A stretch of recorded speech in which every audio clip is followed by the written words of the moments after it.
Tonight, Mr. Housley Part 2. We bring you a nightmare on Wagner Street. We take you just a little bit deeper into the mind of Mr. Housley and figure out just what he is seeing and experiencing. So grab a soda, sit back, and enjoy this roller coaster ride.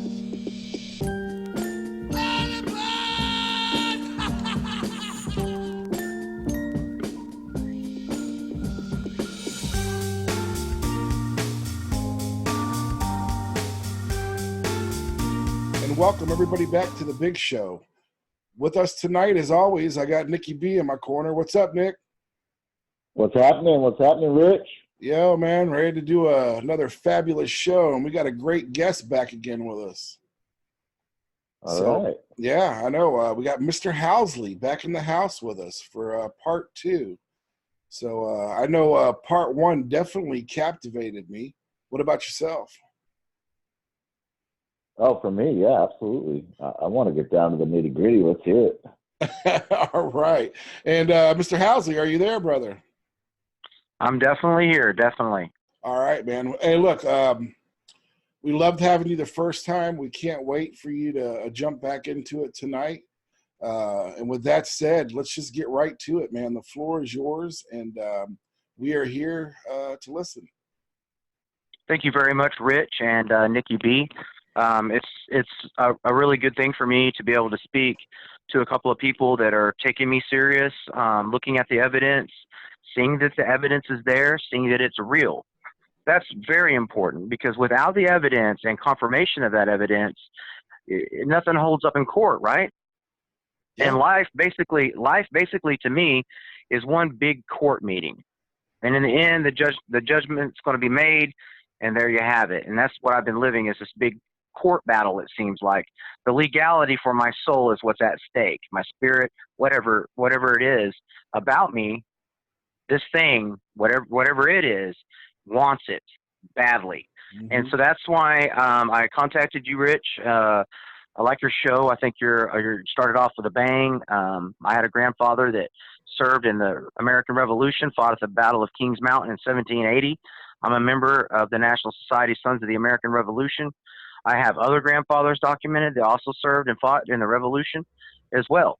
And a lot of stories there, lots of stories there, because I've done major research on my family line. It's very well documented, especially the Hardeman, Hardeman. And specifically, the grandfather I'm talking about is my 7th-time great-grandfather, Thomas Hardeman. And he was a senator in North Carolina during the ratification of the United States Constitution. Then he became a senator in Tennessee.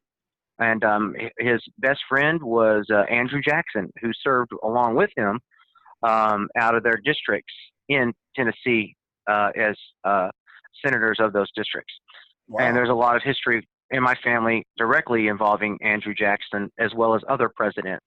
I'm blood related to Barack Obama, President Bush as well. Both of them share the same set of grandparents with me, at that same exact generation, as a matter of fact. They were plantation owners and slave owners as well.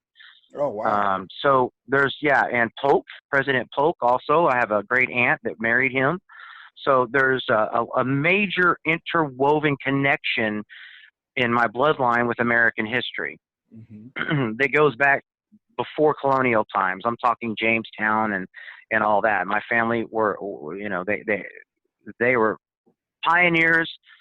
It seems like before there were pioneers, so they're adventurers. But anyway, it's another whole long story there. And really what I want to focus on is the paranormal things that are happening, because I believe it's demonic and I need help. So I'm reaching out as well, and I'm hoping that the evidence that has been gathered, well, there's been much more things, but it's been hard to gather evidence. So the evidence that has been gathered, though, and the documentation of the claims that I'm making are there. Police reports, medical records, you name it. There's plenty of evidence to back up all of these claims. And so anyway, I'm going to start off where I left off before, and I want to talk about when I arrived in Pauls Valley from Montana. In Montana, I got in trouble because of a possession. not just of me, but of my girlfriend. And it was a really weird thing. The last night I was there, a local man who I barely even knew came over, and his dad had died the day before, and he just wanted to hang out, and he had a bottle of booze with him. I drank a little bit with him, and he was gay, and he turned out hitting on me. It turned out to be a bad thing, and I had to make him leave. And then the next day, everything blew up, and we actually seen his father appear on the floor underneath a big, giant teddy bear. Isn't that strange? It's just so bizarre. The way that happened caused us to get in a big, huge fight. I got in trouble with the police, ended up in jail. Then I came to Oklahoma, and when I got out of jail, and the ex-girlfriend, what she ended up doing was within the first 2 weeks we were separated from each other, she had slept with 10 different people, 2 different threesomes, and she even called me during one of them. So she went through a weird phase, and she called me and told me, what she had been doing. She sold herself for a bowl of weed. She said she went to the store to get some cigarettes. It cost $6.66, and that's very significant because we're separated. I'm down here now, she's up there. Yet the attachments are still on both of us. Mm-hmm. She was very concerned and scared for her safety, but I haven't talked to her since because it was just too painful of what happened and what was still happening. And I had a lot of responsibilities because I came here instantly homeless. So I come here, I'm homeless, I'm pummeled. The spirits had done something that was just unfathomable to me. I had no clue I would end up in Oklahoma so suddenly. I never had any plans on coming back here. Born here, raised here as a kid, left, never came back. So here I am again. Anyway, I get to Pauls Valley, Oklahoma. I end up immediately in the hospital because I'm depressed, suicidal. Everything's just crushing in on me. The decades of paranormal activity, it caught up with me. And so I ended up in the hospital. When I was in there, I would walk around late at night because, I didn't like hanging out with people there. I just felt I felt like I didn't belong there. To me, it was obvious, but but I was there. Here I am trying to get some help, I guess. Mm-hmm. And so it's about 3 o'clock in the morning, 3:30 in the morning, and I'm actually hanging out with an orderly that works there. And he actually had been there as a patient himself at one time. And he got a job, and now he's working there as an orderly. I thought that's very interesting. His nickname was Cheeto. Anyway, what ended up happening is the first documented, hear me closely here, first documented paranormal event at that particular hospital. And the person that runs it, the manager of it, told me that specifically out of her mouth, that it was the first documented paranormal event. She said point blank, they've had plenty. She said that does happen here. We see absolutely things that are paranormal here. She said, but that's the first documented paranormal event here. So it's another first because I have a knack for being able to explain things. And that's why it was able to get documented. Plus, I had a witness who was the orderly. We're standing in the hallway early in the morning. We hear this loudest death moan you ever heard come out of a room. And it was startling. It was loud. And it was a man, okay? There's no one in that room. It's straight across from the nurse's station. There's no one in there.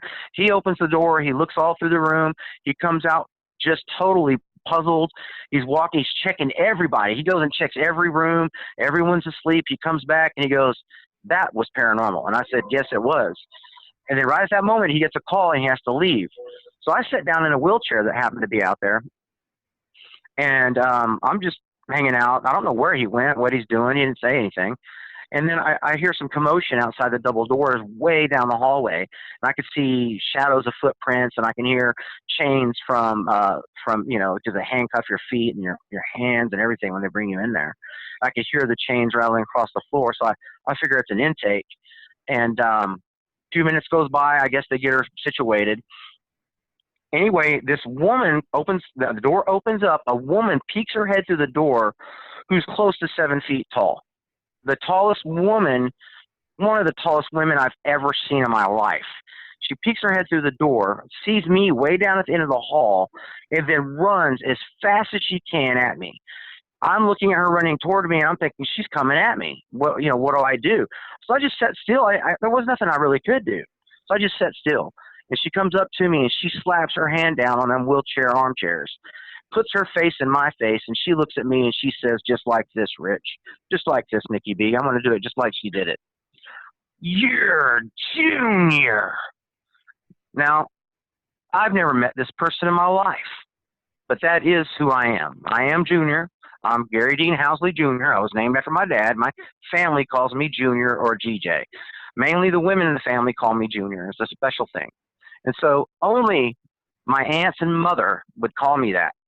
Mm-hmm. And so very strange that she comes over there and slaps her hands and says, you're Junior. And then, Rich, without missing a beat, she pulls up the sleeve on her arm, sticks her arm in my face, and starts pointing at a tattoo of my name, Gary. And she's pointing at this tattoo, and she said, you're my husband. You're my husband. Then she stood up. She started rattling off all kinds of nonsense that I don't know what she was talking about. It was demonic, man, all the way. And the orderly's standing there watching, and he's telling her, hey, calm down. And I'm telling her to calm down. Then she takes her shirt off. Now she's got naked from the top up, and I'm talking not pretty to look at, buddy, not pretty to look at. I described it as two rotten bananas. Oh, Lord. And yeah, that's what it looked like to me. And so I'm already, my girlfriend's over here talking because, she's saying how awful it was. But the thing is, she rambled on around about me being her husband and everything. And they ended up giving her a shot, man, and putting her out, and I watched her fall out. She busted her head up against the wall and fell out, and that was it. And for that night, and then me and she possessed? Absolutely, 100 multiple possessions, bro. I mean, this lady was full of demons.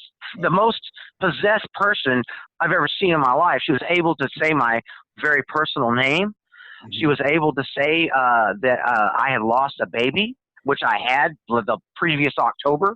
In 2016, watching Zach Bagans on TV. Remember in part 1, I told you about the painting of the cat? Mm-hmm. So she knew about the loss of the baby. She started mentioning addresses all over the side of town I grew up on. Now, I don't remember these addresses, but I remember the street names she was blurting out. And so and she was talking about cemeteries and headstones and I mean, just bizarre things. And remember, this is the tallest woman I've ever seen, and I'm 5'4", bro. I'm one of the shortest people, I'm not a midget, but I'm damn close. Mm-hmm. And so I'm, anyway, my girlfriend wasn't there yet. I met my fiance, who I'm with now, working on 2 years, at that hospital. That's the very strange thing. The very next night, I meet her, and because I hang out late at night, she happened to be out there. You guys hear me? Yeah. Yeah. Okay. So someone was trying to call. She happened to be out there in the hallway, and there were 2 chairs. Now, first of all, there's never any chairs allowed in the hallway because people could throw them at each other and hurt someone very seriously. And these are steel, chairs with steel legs. I mean, they mess you up. And there's people there that would not think twice about picking them up and trying to crush you with it. And so, anyway, she's sitting in one of the chairs. I walk up to her. I said, hi, introduced myself and asked who she was. And she was very friendly. I just felt an instant connection. There's a chair next to her. I said, can I sit down? I sat down, and that was a very strong, powerful feeling, wasn't it? Yes. Right off the bat. And so we spent the night talking. She used to be a journalist at a newspaper. I was too. There's just so many things, it was just crazy. Mm-hmm. Beautiful person, and I just fell in love with her instantly. We've been inseparable ever since. But I met her there that night. This is the thing. The lady, her name was Elizabeth, and I was told that she had, what was she have on her brain? She had a brain condition. Anyway, she had a brain condition, and they said that's why she's a little weird. Well, really, I think that, and they also said that she had been up for 9 days straight doing meth. So she was under a lot of demonic influence, drugs, everything you could throw at it. Mm-hmm. And but anyway, she was following me around. You're my husband. You're my husband. You're my husband. She's following me everywhere I would go. And then I finally get tired of walking around, and I would stand there, and she would just stand over me, so high. I'd be looking straight up. She's looking straight down, and she's talking to me in the softest, sweetest voice you could. She was really trying to connect with me as a husband, trying to reason with me. And I told her, hey, no. And then finally, I just asked her a question: is there some past connection? And she immediately said, yes, past connection. And but it was weird, it was like I was listening to a spirit box. It was on steroids. That's what it was like, a human spirit box. And so finally, she was creeping me out so bad, I was trying to get away from her. I ended up running to the administrator's office. You're not even allowed in there. They hid me behind the door. The administrators hid me behind the door. And so she came in. She came in and was doing her thing, and they got her to leave and everything, But I made the report with the administrator about what happened, and the orderly signed off on it. That's why she said it was the first documented paranormal event at that hospital. Okay, so again, a historic first for me that I am not proud of, but it is evidence. It is documented evidence. So anyway, I have to deal with this lady. I'm dealing with this new woman that I met that I'm kind of striking up with. Gave her my phone number, my girlfriend, and I told her, don't lose that number now. Don't put it in your pocket and wash it. She said, oh, I won't. And then I got released and I left because they could only keep you there for observation for a certain amount of time anyway. And so I left. And when I left, first thing she does is wash her shirt with the phone number in it in the pocket. Lost my number. So I didn't hear from her. I thought, oh, she's gone. I had another girlfriend call me that I knew wanted to go out and made plans. And I ended up canceling that because she found me when she got out on Facebook. And from that point on, we've been inseparable. And I'm so glad that she came into my life because it's been a slow, methodical separation from my old life and my old self into my new self that I've been really working on very hard to try to combat what I believe is a Satan himself or one of his main demons that does something very horrible for some reason. I'm looking for that reason.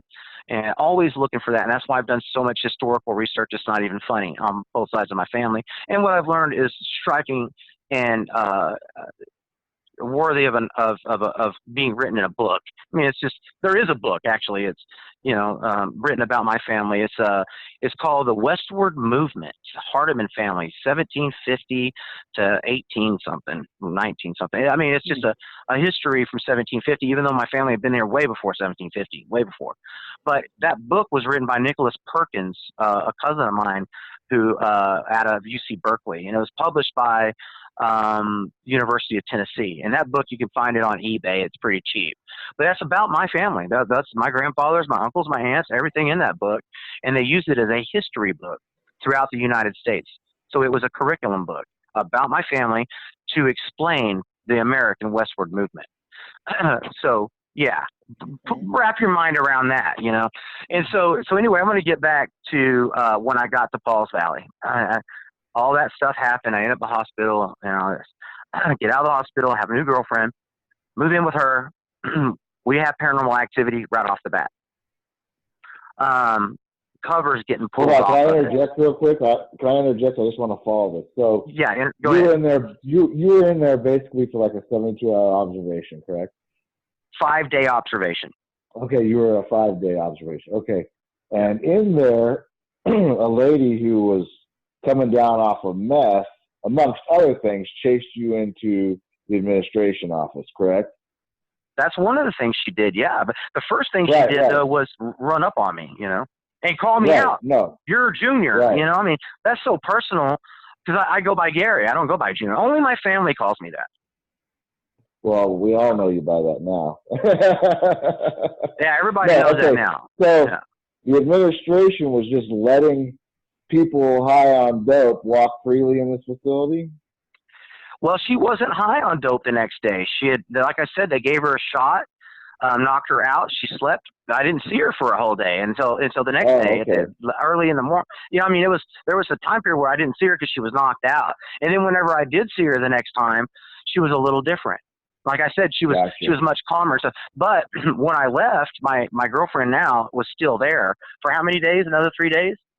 And this woman followed her around everywhere she went, telling her, "You're not going to F Gary. You're not going to, I mean, that's my husband." She choked her. They had to put an orderly on her to keep the woman from assaulting her again.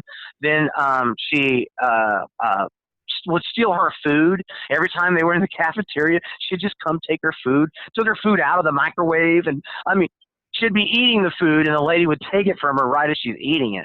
I mean, that doesn't sound like a very satanic, I mean, it's a horrible place to be. And so anyway, she finally gets away from this Elizabeth. She gets away from her, contacts me, and we've been together ever since.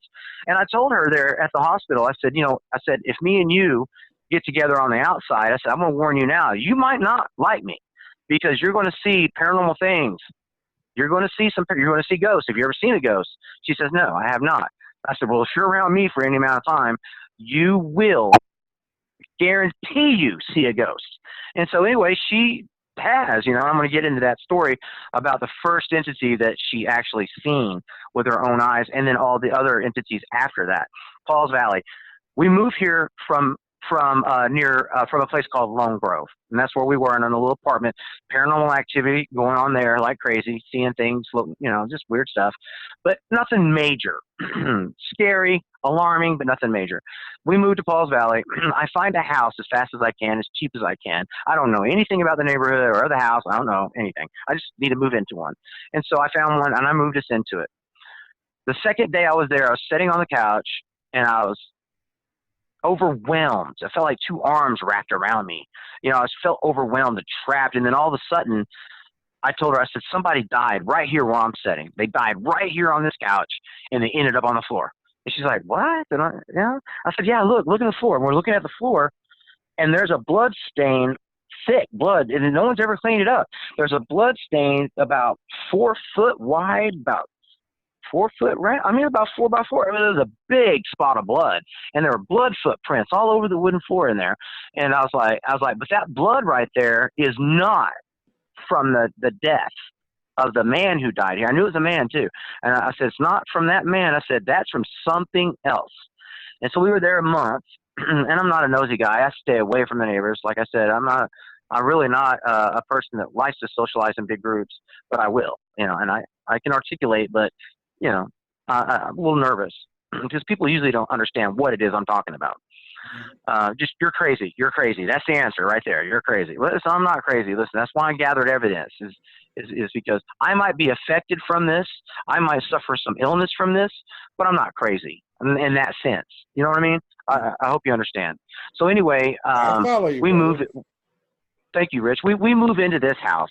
It's a little house, 2-bedroom. It was built in 1949, I believe, or 46, right around, probably 46, 45 actually, right after the war. So that's when it was built brand new. The land was Chickasaw land originally. And the reason I know this is because I ended up going and getting the deeds at the courthouse, because any good journalist is going to do some research. And that's what I'm doing. I'm researching this. Something's going on here. I feel something. I got the information, but before I even went to the courthouse and did that, a month goes by. Within that month, we were sitting one night. I don't remember what night it was, but we were sitting one night, and our table had all of our food on it because we had just moved in. We hadn't been there very long. All of our food was on our on our dining room table. Beautiful, nice table. It's full of canned goods and food. That's it. We're sitting there, and then a bright light lights up that area, and we look over. Both of our heads turn at the same time, man. Snap. And we're looking, and it's this huge bean thing. It looks like a bean, and it's glowing. It's the shape of a bean. It's about a good 8 inches high and nearly a foot long. This thing is big, and it slowly moves from the chair, top of the chair on one side, goes over the food like a rainbow slowly, and then goes to the other chair and disappears. We just freaked out. That was the first time she's seen an entity in her life. And it was real. It was right there. And it was so in your face that, is there any denying that? I want you to tell these gentlemen, tell them real quick. Absolutely no denying it at all. I saw it. All right, so you heard it from her mouth. So anyway, she's seen that, and so now we're freaked out. So a little more time, about a month goes by. I go over to the neighbor one day, and I say, his name is Les. And he's an old man, big guy, old guy. and kind of weird, got a rebel flag up in his yard and stuff. He's just weird. Anyway, I went over there and I asked him, I said, hey, do you know if anyone ever died in that house over there? And he goes, well, as a matter of fact, a man did die in there. I said, really? Well, who was it? And he goes, well, his name was J.W. Slayton Jr., and that's S-L-A-T-E-N, Jr., J.W. Slayton. Okay? So that's what he said. And I said, really? I said, how do you know? He goes, well, I'm the one that found the body. And I said, you found the body? He's like, yeah. I said, well, where was it? And he said, right there. He must have died on the couch and fell on the floor. I was like, I didn't tell him that I had that feeling to begin with. Mm-hmm. He didn't know that. And so he said, I found him on the floor right where the air conditioner and the couch at the end of the couch right there, which is where I always sit myself. It's the only place in there to put a couch. It's the only place to sit. And so it's the same spot exactly where he died. 84-year-old man. He died naked, fell on the floor. He found his naked body on the floor. I don't know how much time had passed today, I guess, because he's used to seeing him every day. And so, but anyway, he went over there, found the guy dead, picked his body up and put it on the couch, called the authorities. Later on, natives came out there and they smudged the house and did a ritual, I found out, at the house. And so now we're like, okay, now we know it's waking us up at 5:50 a.m. every morning. Every morning, something will wake us up. And if we don't get up, it will make us get up. It absolutely will make us get up. And then one night, 5:50 came around, and it hit the inside of the closet, the bar on the inside of the closet so hard, shook the whole room, popped the door open, flipped a hanger onto the floor. We jump up, and we're looking at the closet like, what? Because I don't sleep, man. I'm laying there half awake all the time because I'm so weary of everything going on. And so this happens, and so that's a poltergeist event. And so I said, okay, now we got poltergeist events here as well. The overwhelming feeling of depression and sadness. I mean, the guy drank himself to death, cirrhosis of the liver. That's how he died. And so there's this heavy feeling there. Now I know who the spirit is and what he did. He was a plumber, and he got up at 5:50 every morning, got ready for work, and went to work. I mean, at 5:50, you get up. That's what he did every day. And so he wanted us to get up at 5:50 every day, and pretty much did. And so anyway, we hadn't seen his spirit yet, but he came. He did come. So one night, we're sitting there, and there's a lot of personal things in this town that we're dealing with that we don't like. And we found out the people across the street are dealing meth, and the guy next to us he's a nice guy, Les, but he's weird. His wife walked out naked across the street one day, freaked out, old lady, just crazy stuff, man.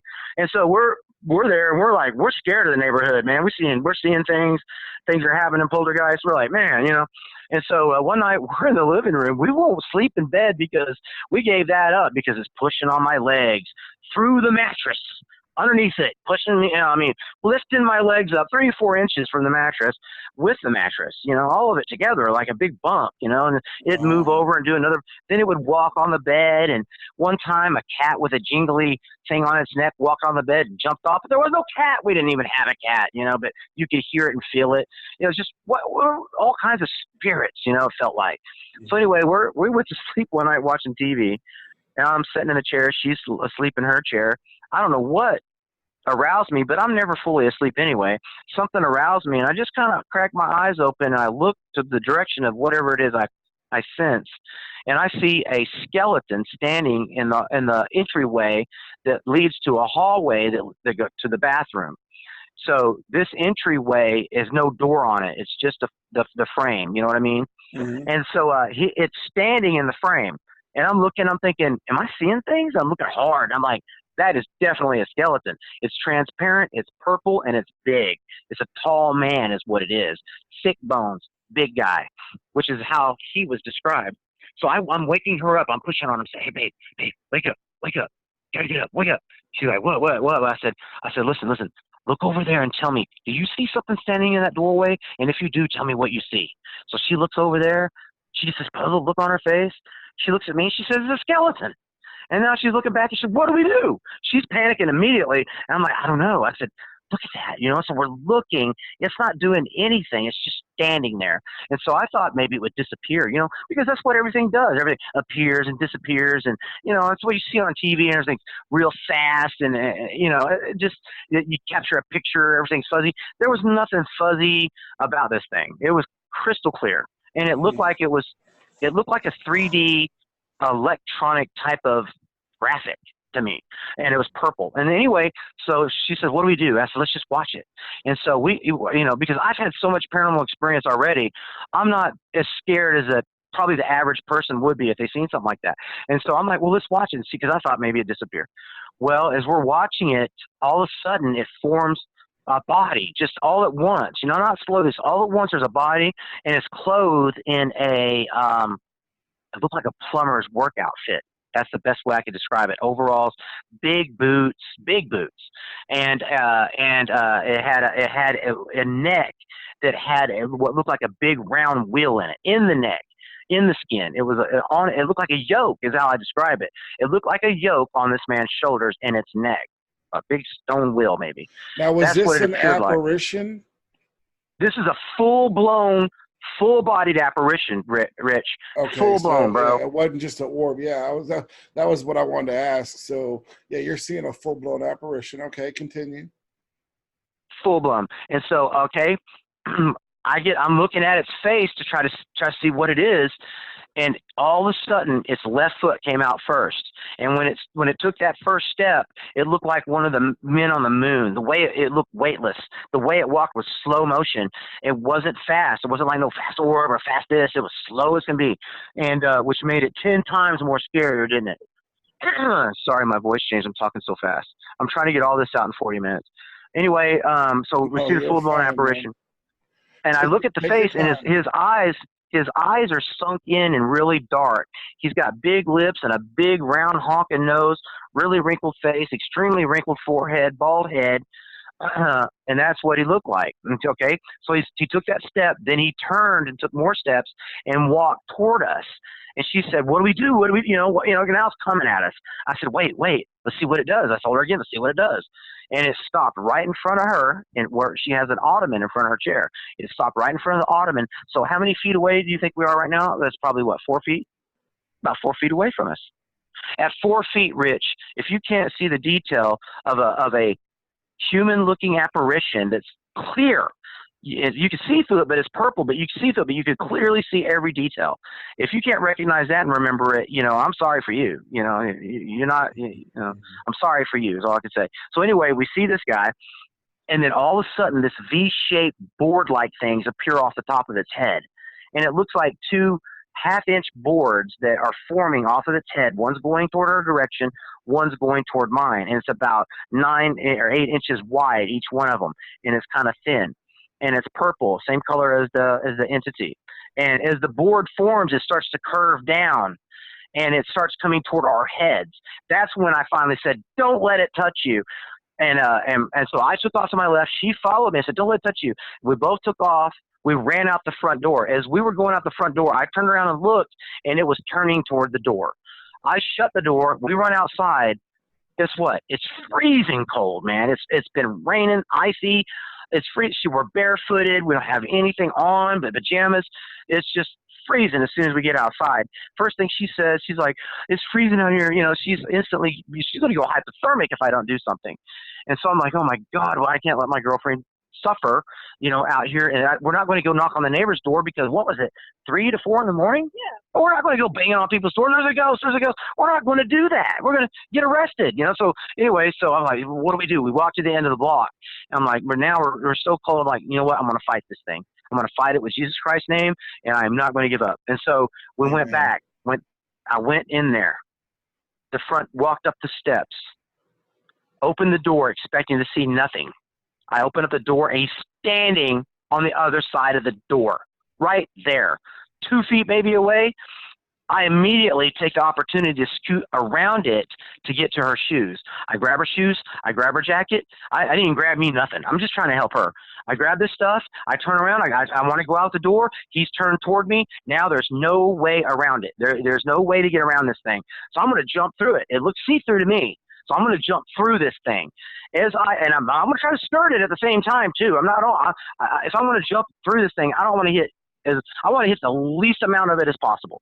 And so as I come around the side, I turn my back to it, and I don't know if it was a hand, an arm, or just it or what, but it shot my back left area just above my waist like a cattle prod, and it almost doubled me over onto the ground. I kind of fell to one knee, but I was so scared that I had the energy to pull out of that, and I said, it stung me, and it left a mark, visible mark, and I still have pain in my hip and in my left the big muscle that's on your left leg, the big one. What's it called? The hamstring? Well, I don't know what it's called. Whatever it is on the front top, the big one. Anyway, hamstring. that hurts. Hamstring. That all hurts still to this day. And so it stung me. So we're out there. I give her stuff, and it's like, man, we got to go back in and fight it. It stung me. It's in the house. It's freezing out here. It's early in the morning. This is ridiculous. And so now I'm mad. Now I'm really angry, and I'm going to go in there and I'm going to lay down the Jesus Christ name on this thing. So go back in again. Open the door. Nothing in there. And I'm, hey, it went away. So come in. She comes out and said, sit down. She sits down. I immediately jump onto the floor, crying, praying, repenting, begging God to help me, help us, so that this doesn't happen again. As I'm praying, as I'm praying, Rich, entities enter the room from every direction and surround us. They're all purple. They're all dressed. They're all mainly older people. You could clearly see their faces, and they mainly look Native American to me.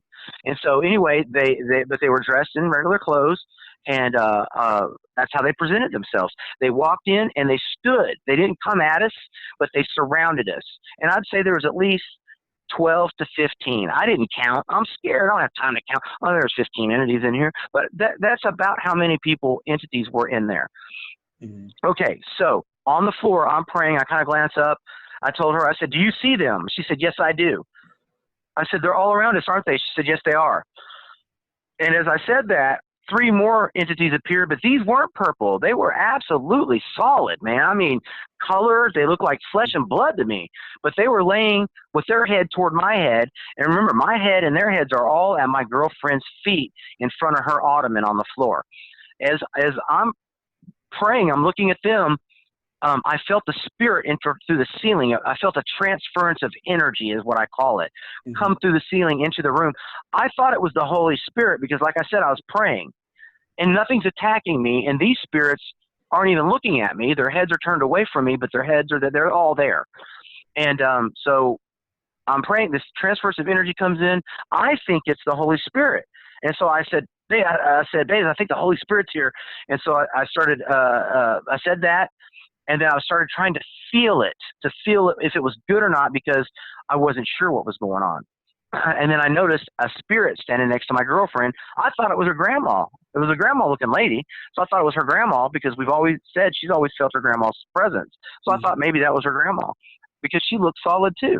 And so I'm on the floor still. I'm tears in my eyes, and all of a sudden I felt this energy speak to me, not out loud where you could hear it. Maybe an EVP recorder, a recorder could have picked it up, but it wasn't not audible. It was something that you could feel it in your soul. The energy was so powerful, you could absolutely instantly feel what it was trying to get across to you. And so it began, only thing I could call it is a court trial. And the first spirit that it mentioned said that it had a state claim. But it was that guy that had lived there that died, and it immediately said disqualified. And as soon as it said disqualified, that spirit rose up and went northward and disappeared. Okay, and so that was pretty amazing. Then it did the second one, the same thing. It said that it had a state claim on her, on Michelle. And we're looking at it, and it was her ex-husband. I mean, that was him. It was her. I didn't know what he was. I seen a picture of him. That was him. And he died, how old was he? About 12 years ago today. He died. I did not know this, guys. Listen to this. That man died 12 years ago today. Wow. Today. Okay. So anyway, that spirit he tried to put up an argument. He tried to say that he was her husband and blah, blah, blah, blah. And then the spirit scolded him and said that I was her husband. And he said, state claim revoked. And as soon as it said state claim revoked, his spirit did the same thing the first one did, went north and disappeared. Now there's one spirit left on the floor with me. That spirit is a black man with his shirt off. Not a large black man either. Matter of fact, he looked kind of young, maybe in his early 30s, late 20s, and he had pretty much a bald head, but he was a black kid and a black man. He was laying there, and but his eyes were closed like the rest of them, and his mouth was sewed shut. And when the spirit spoke, it said that he said, "This one," it goes, "This one cannot speak because he blasphemed God too much. That's why he couldn't speak." And then he immediately said, "State claim revoked." Bam, that thing was gone. What that spirit was a slave spirit that has been haunting my family as a curse for 100 years. Seems like 100 years now or something, since slavery time, I guess. I don't know how far back. I know slavery in the family goes back. Like I said, I'm related to Barack Obama on that side of the family. That plantation goes back many generations, many. Mm-hmm. And then same with mine, many generations, all the way up to the Civil War. Actually, my fourth-time great-grandfather and third-time great-grandfather owned slaves. So, but anyway, Can I interject? Real quick? You interject. Just real quick, 'cause I don't want to break you up because you're on a roll. But what I'm piecing together with this, and I know because I don't know if a lot of the fans that are listening right now might be, to them it might seem like you're all over the place, but the way I'm following it is this. You opened with the history of your family. We fast forward to where we're at now. You talk about you being possessed in Montana before coming back down here. So you're having these paranormal events. There's a family tie to Montana as well. See, I told you there's a backstory. There's a backstory that nobody knows. There's other details that are extremely important. Right. So what I'm seeing here is this is a generational curse that's on your family. You are being either tormented, toyed with, or you're receiving the repercussions of this curse that's dating back. It could be thousands of years. And this is a true thing, fans. If you don't believe me, you can research this yourself. We always say, find your own truths. There can be generational curses on a family lineage. And I think people have been saying it. That's where we're going. That's what I'm feeling. That's what I'm picking up with this. Well, family members have told me that. My mother told me that. Other family members have told me there was a curse on the family. They just all felt that, and so there's been a lot of suicides and deaths in the family, lots, an inordinate amount. My mother committed suicide. Her father committed suicide. It's just, several cousins have committed suicide. So there's lots of suicide. So, but yeah, it's a generational thing definitely going there. And so that spirit, it gets gone. Okay. Now, as soon as that spirit's gone, the transference of energy leaves. All the people that were standing around, they all go the same direction they came in, which was every direction. They all leave. Just walk right through the walls like they're walking on concrete. Just walk right through the window, and they go, and they're gone. And so I get up off the floor, and I said to my girlfriend, I said, did that really happen? And she's like, yes. I said, and then I said, let's talk about this. So we started talking, and because we felt like everything left. I felt like there was nothing there, so we started, it felt really relieving. This is what makes me think that it was a trick the whole time. It makes me think and wonder, was that the Holy Spirit, or was that a trickster spirit trying to get into my soul? Because one little detail I left out. A spirit asked if it could speak to Michelle. I thought it was her grandma. I said yes. So it jumped in me. When it jumped in me, it spoke through me to her and told her, everything's going to be all right, hon. And I never say that. That's not me. I don't say that. And then when it said that, I told Michelle, I said, don't speak to it. Don't talk to it. Don't communicate with it. And so Michelle didn't, but it was too late for me because I had already said yes to her. It was kind of like it wanted to speak to her through me. And I said, yes, I should not have done that. That's something I should not have done. So I feel like the whole thing was sort of a trick because nothing's been solved. Paranormal activity still is just off the chart. And nothing's changed, but for a moment there, that's the way it appeared. So I don't know if something really did happen or what, but this is what happened as we're talking. I'm talking to her, and then all of a sudden I feel weird. I look up, I see what looked like snow coming down. It didn't look like snowflakes, it looked like orbs, but it was snowing down. They weren't moving like I've used to seeing orbs move. And so I look up and I notice in the doorway in front of me, it don't have no door either, but it's right in front of me. It formed up like soap suds, bubble soap suds, but it was upside down on the top of the door jamb. And it got bigger and bigger, and it looked like it got heavier and heavier. And then it fell, and when a big chunk of it fell, it broke into like snow orbs, just snowed down. And these things did not have propulsion like they could just zoom off somewhere. They were gliders. They glided down to me, not her, and hundreds of these at once. They all come down and they're hitting me. They're hitting me in my face. They're hitting my body. I'm seeing the things in the room. There's videos on the floor. What that look like video screens.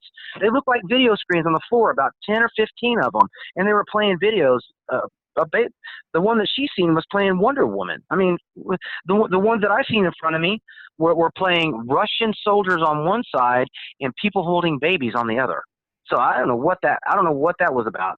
So we see the video screens, we see the entities coming off the thing, and we see these other entities that look like insects and sea creatures with no insides. You can see through them. They're clear. They're clear, no color. Their faces have a little bit of color, and they undulate. They look like they're in pain or something. They're very ugly, and they have what looks like wings appendages, but they don't flap them. These things just move slowly, and they move around. And so we're noticing this, and I'm pointing right in front of our face. You can see them floating around. One of them looked like a centipede, sort of, but had feathery legs. And it was just this stuff looked like stuff you would see on Earth with a little twist on it. You know, just a little twist on it, something to make it different. And so these things are hitting me. It seems like an acid trip. I was just kidding. It does seem, it's exactly, I was asked that by the police when we made the report.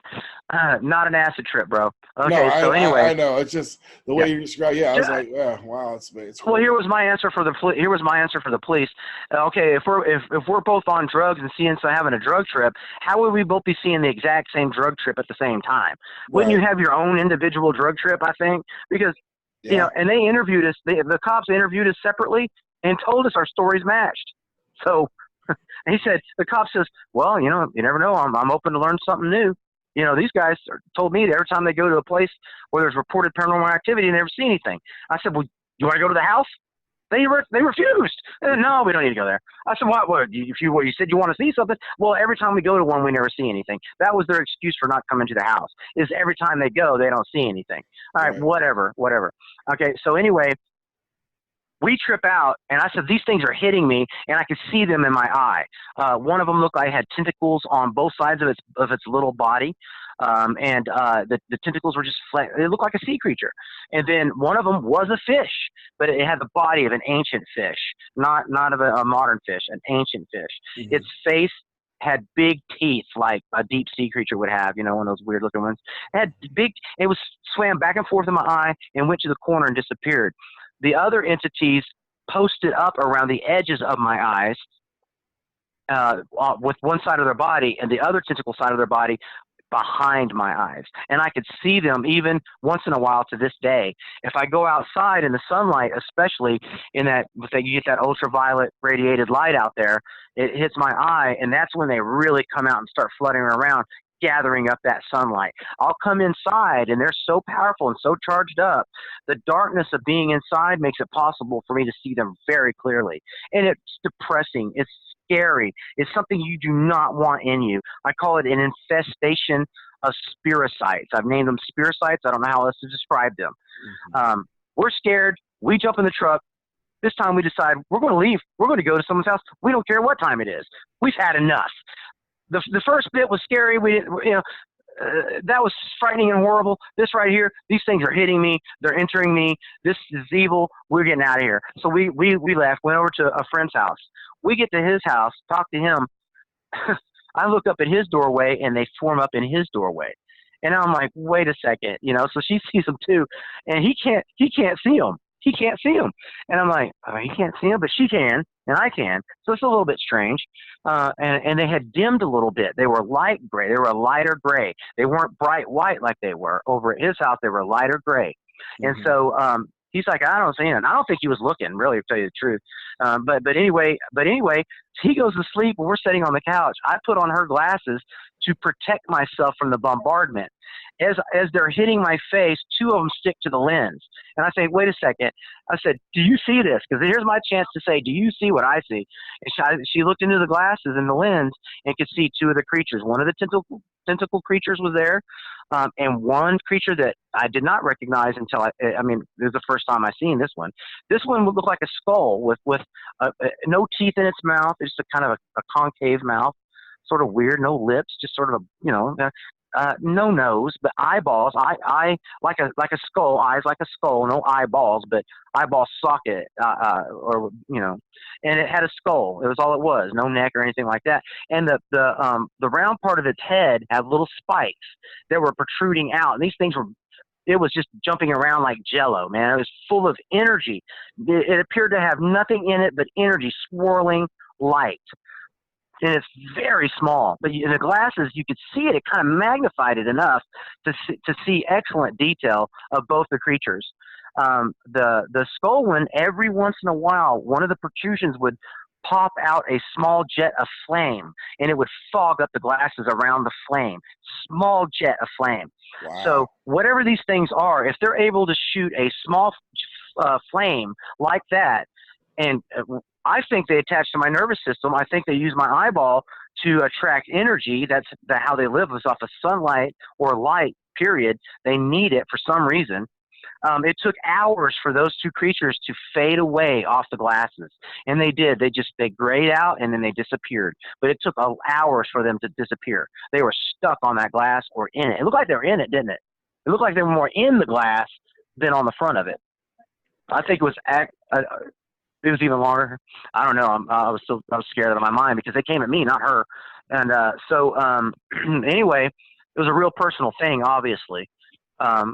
We ended up going to a place where they're supposed to help you if you have crisis, a crisis center. And well, they weren't listening. They just, because I could see them forming up on the door jambs there. And so I decided I'm going to a church. It's a spiritual thing. So I told them, I said, look, you guys aren't listening to me. I'm just going to go to, they wanted to take my blood. They thought I was on drugs or something, which is not the case. So anyway, I go to the police. I go to the church first. As I'm in the church talking to this pastor, he's a really super nice guy. Police cars pull up, come into the church, and they take me out to the police station. So now I'm at the police station.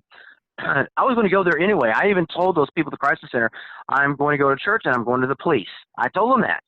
Well, they wanted to do a welfare check. Okay, first of all, I made no threats against myself or anyone else, which is the criteria for a welfare call. They didn't do that. Okay, they just made one anyway. And then, so that's kind of a violation of their criteria. So anyway, they said the police pulled me out of a church,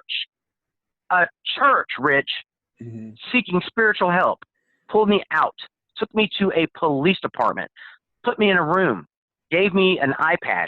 Now I have to speak to a psychologist, police psychologist person that works with the police. So I speak to her and I tell her what I told you, Rich. Okay. She said to them, he believes it happened. He doesn't want to hurt himself or anyone else. Doesn't seem to be anything wrong with him. Let him go. But before they let me go, they made my girlfriend talk to her. Guess what? Our stories matched perfect. Take a couple of drugged out people separated like that. The stories aren't going to match with the police, Rich. They hardly ever do. And that's how they get you. They separate you. They see who says what, and that's what they go by. And then they can see through the bull crap. So anyway, no bull crap here, just the truth. They let us go. The cop himself is stunned. He told me, he said, it never works out like this. Never works out like this. He said, we always end up taking people to the hospital and getting into a fisticuff with them. And he said, but it didn't happen with you. And we're really happy about that it's ended this way because it's rare. I'm going to tell you why it's rare, Rich, and for your listeners. Because I'm telling the truth, people. When you're telling the truth, you can stand on that. Firmly stand on it. And you will pass any test put before you. You will be put in jail and set free. And that's what happened to me here in Paul's Valley. And it didn't stop, bro. It did not stop, Nikki B. It kept going and going like the Energizer Bunny. So, what did we do? The very next day, I told my landlord, do you have another rental place? Yes, I do. I am moving in it. We moved the very next day, dude. In one day, we got most everything moved. We'd only be in there for 15 minutes was the allowed time. I said, we're only in for 15 minutes at a time and only during daylight, and that's it. And within 2 days, we were completely moved over to here. And we were so relieved. There was like no activity here for the first couple of days. It was just nice. Then one night, this thing, it was the guy from that other house. He got into my dream. I had this weird dream. It wasn't me. I recognized it. I pulled myself out of the dream. And when I did, there was a bunch, it looked like soap suds on my eye, but they also looked like they were alive. They looked like Rice Krispie parasites. There was a group of them in the center of my eye, dude. And all of a sudden, those things started popping, just like little soap suds. They started popping and disappearing. When the last one disappeared, I started seeing purple, and it was his face pulling out of my face. His head was in my head, and he pulled his head out of my head, and I'm looking at him, and I am getting very angry. I look at him with the most anger I've ever had in my life because I recognized it was him. This time he had eyeballs and everything, dude, looking at me, and he looked like he was actually affected by my anger. It actually had some effect on him. He turned away from me, and I noticed his body and everything. He was on his knees by the bed. Big guy. He could do that. And he was cloaked in black, and it looked like almost like fur off a wolf. The way it was highlighted, it looked like it was furry looking, but it was spiky. And he put a hood over. He had a hood on that he put over it. I call it a hood, but it actually looked like it just blackness just formed over him, and then it blocked out his face as he was turning away from me again in slow motion. And standing behind him was a Native American dressed in traditional Native American clothing, full-blown apparition in color, standing behind him. They both faded out. Right as I was, I said something in my mind, actually. I think I said, I'm going to find your grave. I think that's what I said in my mind, because I know where his cemetery is, and I know where he's buried. And in my mind, I said, I'm going to find your grave, because I'm going to pray on that thing, pray to God over that grave. That's what I'm thinking. Anyway, he looked disgusted. They disappeared. That was the only full-blown apparitions we've seen at this house. I have videotape. I've sent Rich, I've sent you the video of the orbs right in front of my face, big. You can see them right in front of the camera. Yes. And you've seen it. Also, going back to part one, Rich, you heard for yourself my name being said in my voice, because you've heard me talk a lot lately. You heard my voice in the spirit box of a paranormal group in Muskogee, Oklahoma, and they were investigating the Roxy Theater. Yes, you heard that. I do not know those people. I do not know those people. I had nothing to do with that. All I know is I was needing some help. I got on Facebook to find somebody. I sent them my phone number, and I said, call me, before I ever even visited their Facebook page. Went to their Facebook page. 3 hours earlier, they had they had done that. And so I decided, well, I'm going to see what they're about. And so I clicked on the first video that I could click on. Within 1 minute and 27 seconds, you can hear my name. Tell me, that's a Class A EVP, is it not? Yeah, because there's actually a growl at the a growl first. Yeah, at the 123 to 124 mark, and then about a demonic growl. Yes, a demonic growl, and then about the 127 mark, it's your voice. I'm familiar with it now, and it's saying Housley. Yeah, perfect, clear as a bell. And so. I never watched the rest of the video, folks. I still to this day have stopped the video at that point and have never watched the rest of it. If there's anything else on that, I am unaware of it, because I stopped it right there. That's it. I mean, this is just crazy. It's freaking me out, because that has to do with time. That means that has to do with influence. Something did that then 3 hours earlier with them at their investigation, 100 miles from here. See, I don't know how many miles. This is a long ways from here. And so, and then 3 hours or so later, I end up stumbling into that because something said, reach out to these people. And guess what? I did reach out to those people. They blocked me immediately, Rich. Yeah. Blocked me. Yeah, I'm blocked. Yeah, that's crazy. My girlfriend gets a hold of them, and they said it must have been Facebook that did it. That's what they said. Must be Facebook. They don't have any recollection of doing it. But somehow, mysteriously, I'm blocked. And then you know about the paranormal activity that's been happening since I've been talking to you to try to get all this story out.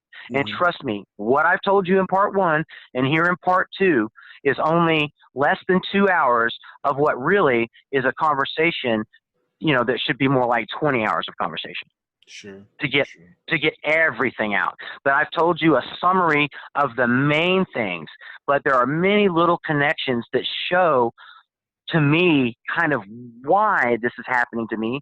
Like I said, I had done EVPs in the past, and those EVPs, there were slave voices on there, got to get to Boo Boo, one said, a little boy, and he played the drums.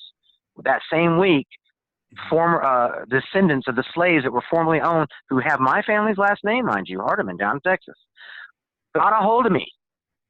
All right? Is that a coincidence? I don't think so, bro. I don't think so. They got a hold of me. Guess what they wanted to know? They wanted to know where they was from. Nobody in my family has that information. Who would know? The people that even owned slaves back then did not know where they were from. They bought them at the slave place, the slave yard. That's where they got them. They didn't know where they came from. Mm-hmm. So anyway, I told them there were 2 places given to me by 3 different slave voices spoke all in a row together in one of the EVP sessions. Boo Boo was one of the names, and another one's an African name that I can't remember. It's too hard to remember, but I can always pick it out on the map. It's only about 150 miles northwest of Boo Boo, which is on the Ivory Coast, which is on the west side of Africa, kind of where underneath the hump is, that big hump on the top. Mm-hmm. So anyway, that's where Boo Boo is and the other places. So I looked it up to see. After I heard I looked it up before they even called me. So I already had this information. I didn't know what it meant. I had no clue what it meant. So anyway, I tell them, I said, look, I don't know if this means anything. I said, but I did these EVPs, and they said they believe in paranormal things. They see things. And actually, we actually experienced paranormal things immediately after meeting each other. Paranormal things happen. So anyway, told them Boo Boo. I told them about the other place. They thanked me, and they looked those places up. I spoke to some more people. They invited me to their family reunion to give a speech. Of course, I declined. I don't know what to do. It's embarrassing. So anyway, so they tell me about their father, who was a highly decorated Vietnam veteran. I mean, extremely highly decorated, a combat veteran. And we talked about him. I said, do you have anything military of his? Oh, the only thing we have left is an MRE in the garage. So anyway, I got a call the next day. She said that MRE spontaneously combusted and burnt up their garage. Burnt it up. That the MRE did it. That's what she said. That's what the fire people told her that started up the MRE. Oh, you got to be kidding. I mean, this, come on, dude. They even showed me video of a spirit in their hallway that it's shaped like the man. It looks like their father. It does. I got to admit it. So, I mean, I can't deny it, bro. I mean, it's so in my face that I believe it 150%. And I don't care if anyone believes me or not. I seriously don't. If you hang around me, you'll see it. You will see it. Just like I told her. Am I lying or am I telling the truth? Absolutely Not telling to the cut truth. you off, bro. All right. Not to cut you off. You do want somebody to believe you because you want help. I do.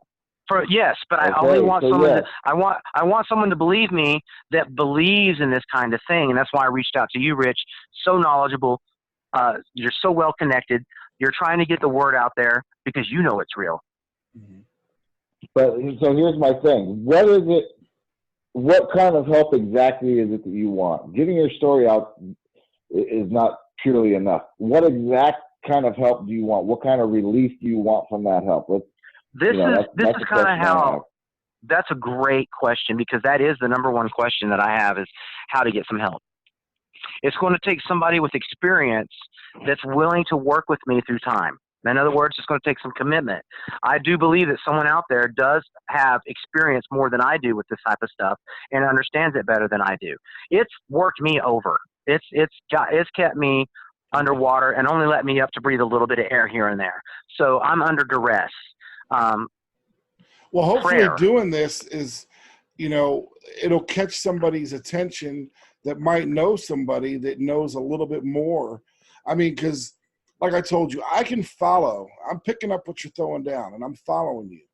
And I understand from the studying and the research that I've done through my years, the last 40-something years.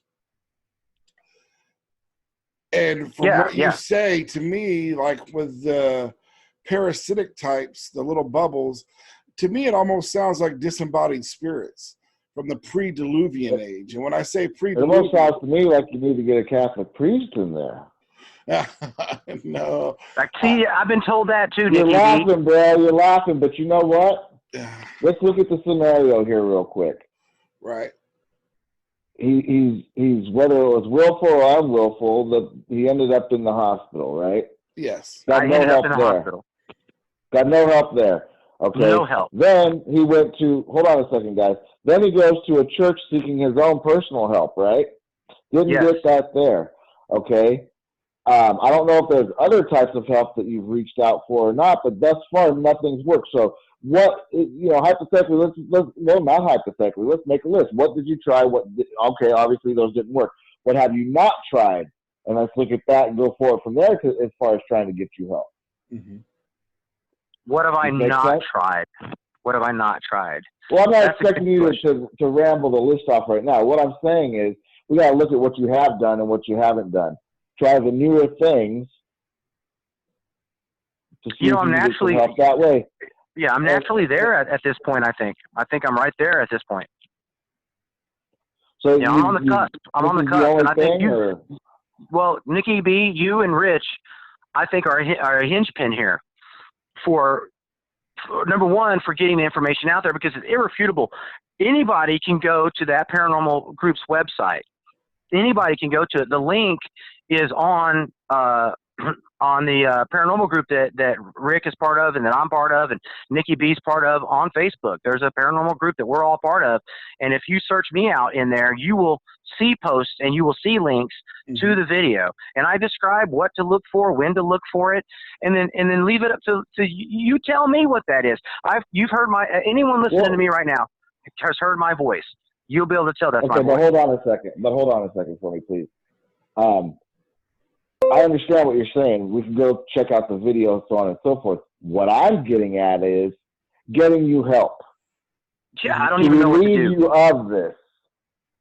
I don't know what to do. To relieve you of this. I mean, obviously the paranormal societies are not willing to help, and they're not going to help. And, okay, I get it. Maybe there's someone out there that will, as far as a paranormal group or investigative group. I don't know, but what I'm saying much is better. Keep the microphone wherever you've got it right now, Nick, because you were echoing hard right there. It sounds good. I haven't moved it at all, brother. It's been the same spot the whole show. But I'll try not to move even an inch. No, it's echoing again, but there for a minute it sounded good. That's crazy. So what I'm saying is we have to try to help to get you. Maybe somebody's listening that can step in and do this. But we have to get you the help. We're not refuting your evidence by any way, shape, or form, or asking you to back up any claims. Rich has seen the video, so on and so forth. So what I'm saying is, what kind of help is it you want? You want relief from the torment of all this? You want to not be bothered by these anymore? Is that correct? That is right. That is absolutely correct. And I also want to talk to people. I want to go places and talk to people and warn them of the dangers, even from someone that's a trained journalist that knows how to do research. That does not mean that you are spiritually in tune or fit enough to jump into that. It seems like fun. It seems like, oh, you get a little thrill out of it. And it's kind of like, that's where the drug addiction is. That's where the addiction of all this is for a lot of people. With me, I'm one of those people that's like, hey, look, man, I don't want to try this anymore.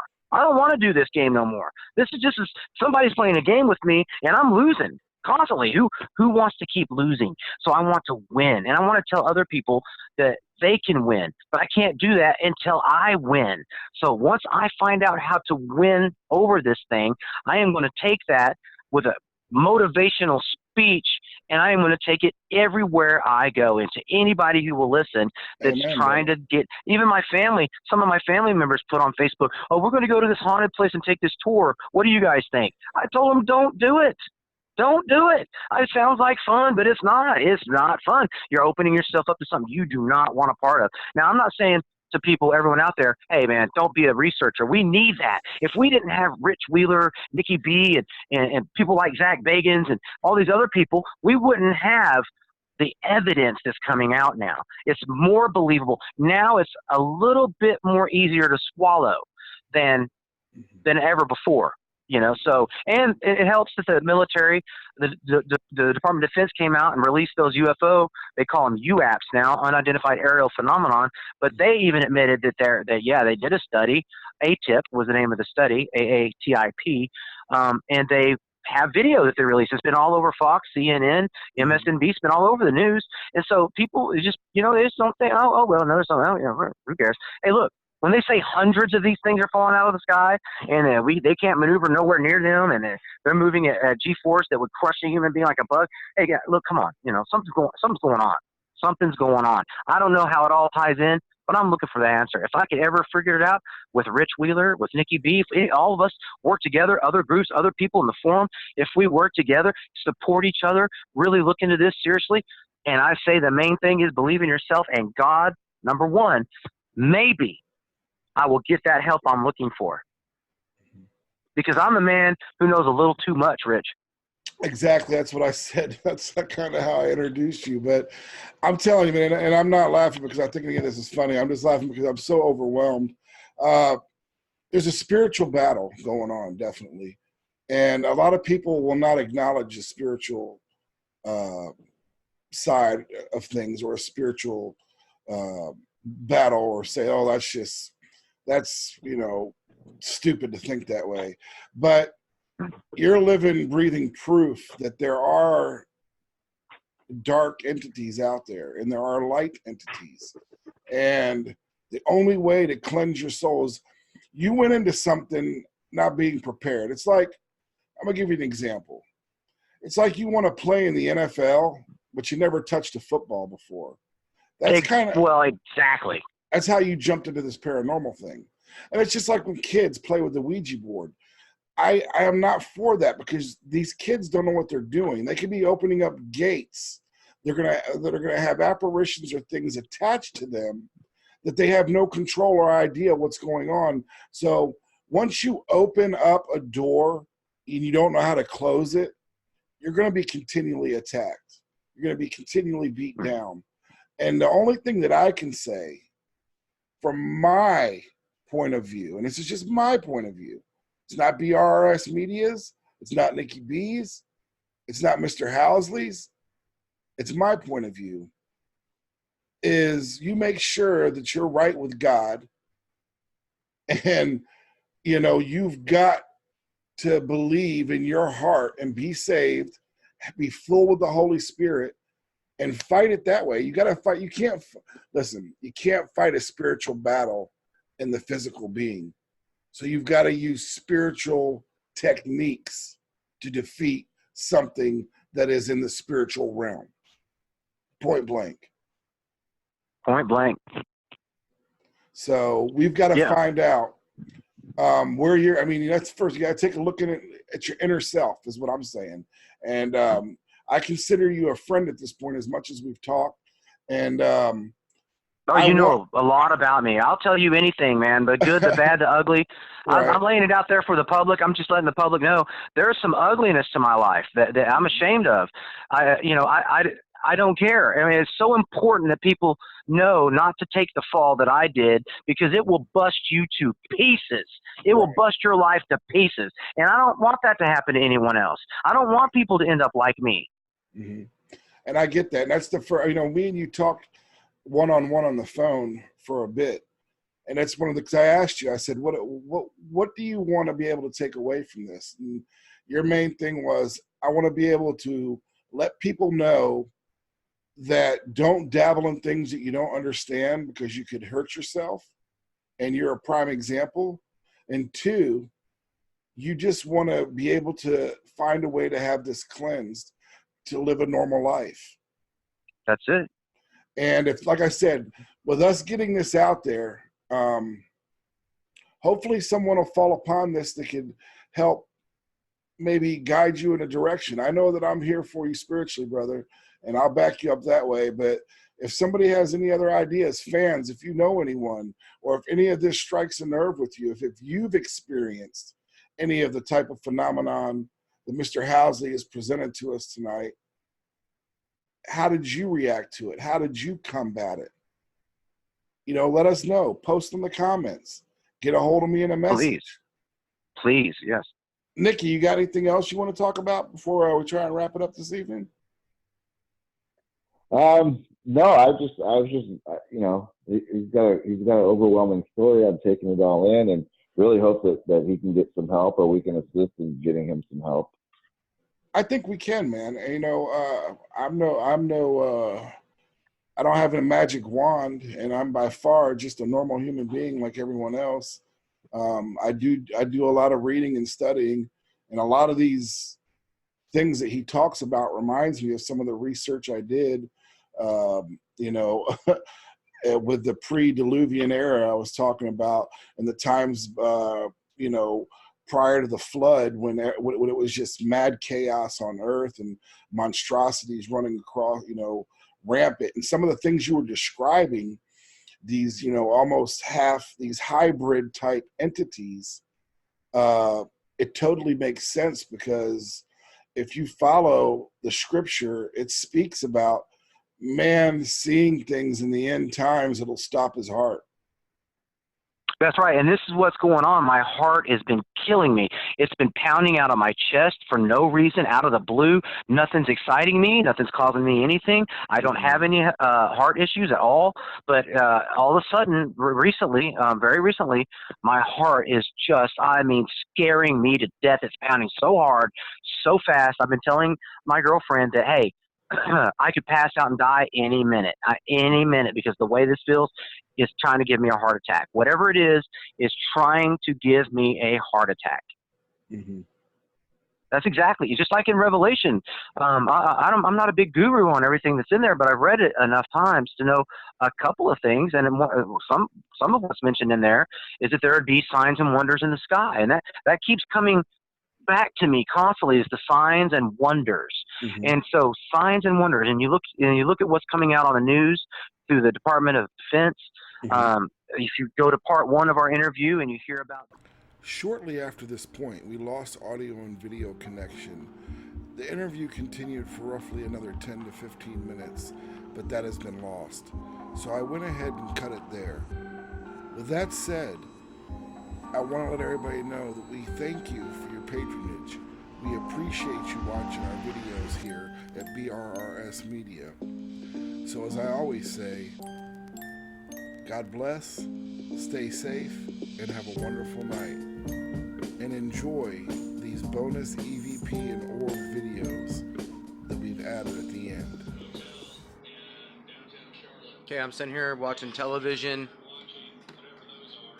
Paranormal caught on camera, of all things. And as I'm watching this, they had a segment on people getting messed with in their sleep, which is a problem I have had for a long time. And so I'm watching this, and I was starting to think, well, that's kind of stuff's happening to me. And right as I had that thought, this light right there did some really weird fluttering and just went off all by itself.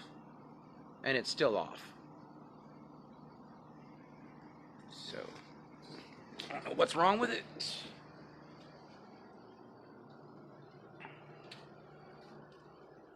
Supposed to have it. Oh my God! I didn't touch anything. I didn't touch the table. Did you see that, babe? I'm not touching anything. I got close to it. So all I did was get close to it.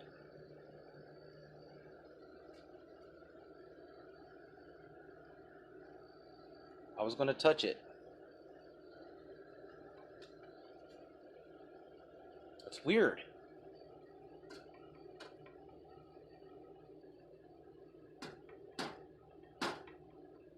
A fly flew out of there.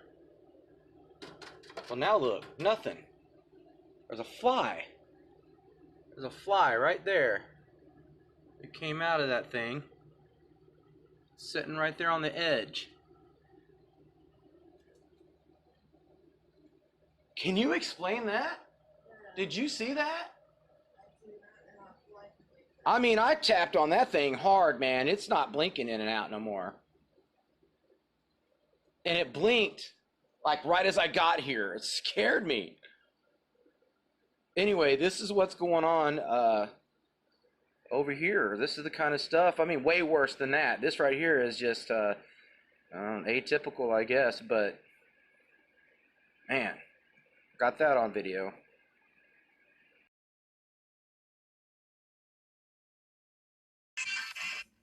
I think 45.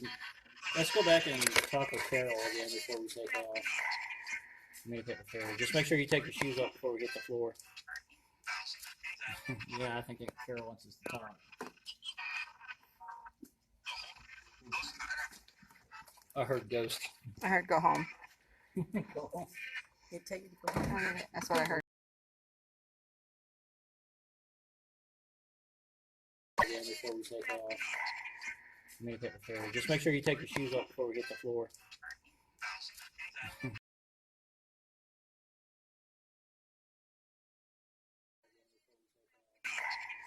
Communicate with Carol. Just make sure you take your shoes off before we hit the floor.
Okay, bizarre things going on.